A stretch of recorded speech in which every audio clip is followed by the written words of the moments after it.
எங்க அண்ணன் அவர் ஆயுதம் மிச்சம் வச்சதை அவர் பிள்ளைகள் நாங்க அரசியலால வென்று முடிக்கணும்னு நினைக்கிறோம்.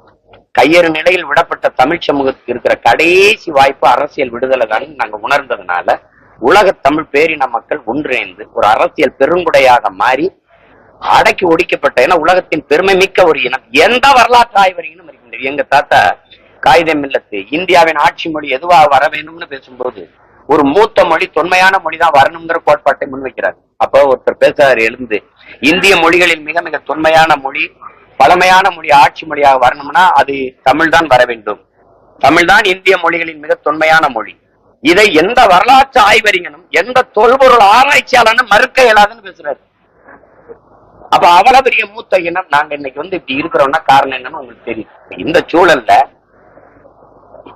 அடிமைப்பட்டு கிடக்கிற ஒரு தேசிய ஒரு இனம் என்னைக்கு முழுமையான விடுதலை அடையும்னா அது என்னைக்கு தனக்கென்று ஒரு நாடு அடையுதோ அன்னைக்குதான் முழுமையான விடுதலை அடையும்.